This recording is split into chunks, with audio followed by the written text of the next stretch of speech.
If we look at the forces of nature, it's surprising that the diversity and complex phenomena of the natural world can be explained by only 4 fundamental forces. These forces have been known for a number of years, but are not completely understood. These 4 forces of nature have very different strengths. Gravity is by far the weakest of these forces. The next strongest is the weak force that operates within an atomic nucleus, responsible for radioactivity, and next is the electromagnetic force, responsible for electromagnetic radiation, including light. The strongest is the force that binds the atomic nucleus. In addition to the very different strengths of these 4 forces, they operate in different ways. Gravity and the electromagnetic force are so-called inverse square laws. Their strength or intensity diminishes with the square of the distance from the source of radiation. So they have infinite range, because 1 over the square of a very large number never goes to 0. However, the nuclear forces operate over a short range and are only responsible for binding together the atomic nucleus on a scale of 10 to the minus 15 meters. They do not operate beyond the atom. Putting these 4 forces in view together begs the question of how are they related? How are they related in an underlying sense in terms of physics? The job of physics is to explain the natural world as simply as possible. And to physicists, the 4 forces, just like the large number of subatomic particles, is unnecessary complexity, implying a deeper theory that might be able to explain them more simply. A hint of what might be going on emerges from accelerator experiments over the last few decades. If we take these 4 forces and see how they behave as you raise the energy or temperature in an experiment, an interesting thing happens. In the 1970s at CERN, it was shown that the electromagnetic force and the weak nuclear force, the one responsible for radioactivity, actually start to merge or melt together at very high energy.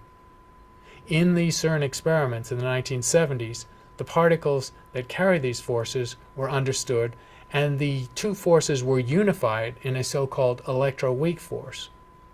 This was a profound discovery because it showed that the particular forces were part of a situation that is more general and more broadly described at high energy. Speculating along these same lines, it was hoped or anticipated that if sufficient energy or temperature could be created, perhaps in an accelerator, we might see the merger of the electroweak force with the next strongest force, the strong nuclear force. These theories were called grand unified theories, and they're being tested right now. The final step in this unification, conceptually, is to bring in the weakest force of nature into the mix. The weakest force is so much weaker than the other forces that the temperature required or implied to bring them all into the same landscape, or merge or melt them together, is a phenomenal temperature, unobtainable in any accelerator. And this force, of course, would be a force of everything, a theory of everything, requiring us to combine the theory of gravity and the theory of quantum physics.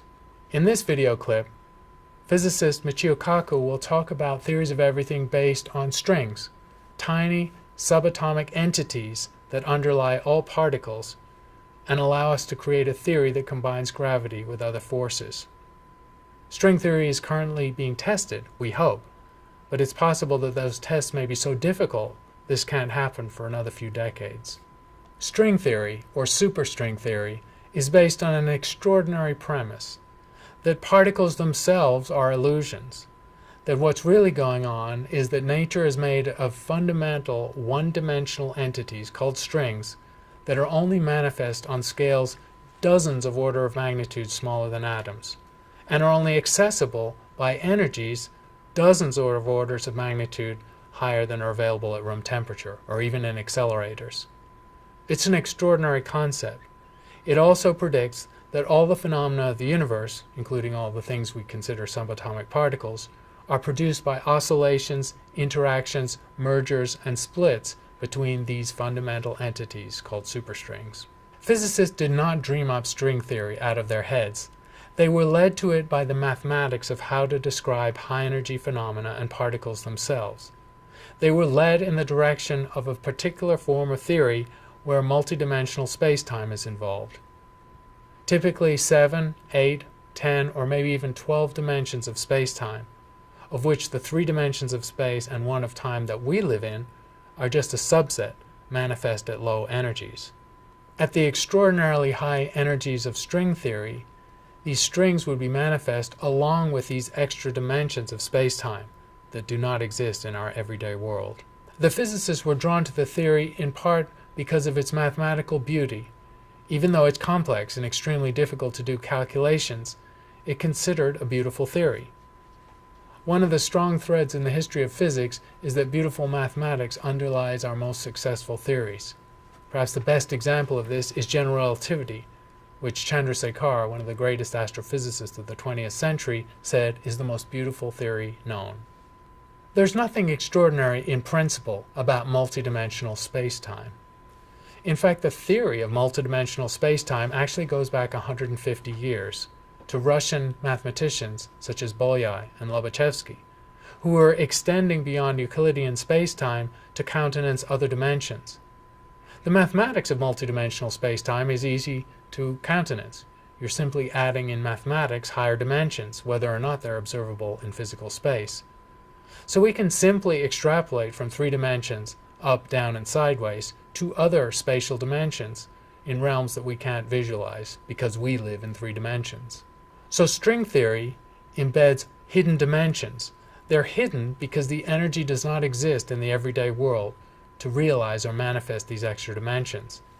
Tests of string theory are trying to figure out ways in which hints of these extra dimensions might be accessible through accelerators or even through lab experiments. Probably the only true manifestation of string theory would be in the very first fractions of a second of the universe, in the Big Bang itself, which did embed these incredibly high temperatures. Another implication of string theory is that the smoothness of space-time, which is a premise of Newtonian gravity and also of general relativity, is an illusion. That space-time is chaotic at the quantum level.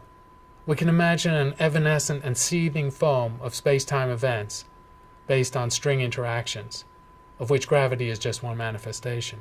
String theory represents a profoundly different concept of the physical universe. We've seen that the bottom-down theory starts with the biggest things we can observe and drills down to see what they're made of, working down from galaxies to stars to individual atoms to subatomic structure. String theory is called a bottom-up theory. It starts with the fundamental entity of strings and then says that everyday objects and the universe itself is built up from strings. And so atoms and molecules are just manifestations of this fundamental entity. It's a conceptually different way of thinking about nature, matter, and the universe itself. String theory is tentative. We have no theory of everything. It does not exist.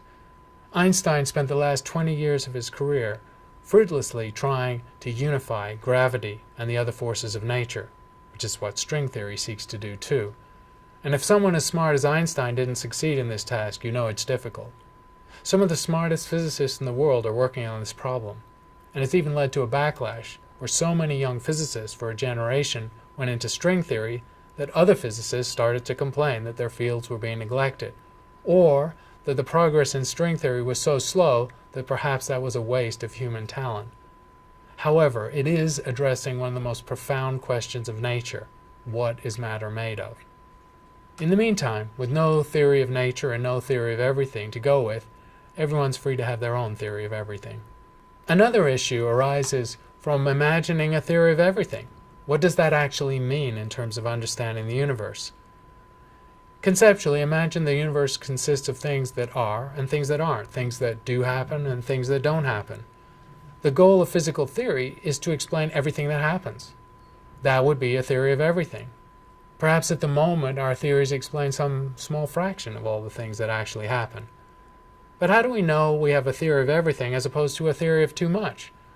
A theory that encompasses and perhaps even predicts phenomena that don't occur in the universe. Until we've tested some of these frontier ideas of string theory, we don't know whether we're on the right track. There are 4 forces of nature, and on the face of it they appear quite distinct. They span dozens of orders of magnitude of range of strength, 2 have infinite range, and 2 have short range within the subatomic nucleus. To try and make sense of these 4 forces, physicists have imagined that if the energy could be high enough, these forces would melt together into a superforce. The first stage of this was demonstrated at CERN in the 1970s. The ultimate merger of all four forces involves a theory that unites gravity and quantum mechanics. No such theory exists. In the meantime, theoretical physicists are speculating on string theory. String theory holds that normal particles are in fact made of tiny one-dimensional entities called strings that are visible on scales many orders of magnitude smaller than normal atoms and are only manifest on energy scales many orders of magnitude higher than energies available to us in the lab. String theory is based on beautiful mathematics of 10-dimensional space-time. As yet, it's unverified, and some people think it may be a false direction in physics. But it's an extraordinary and ambitious attempt to understand the fundamental nature of matter.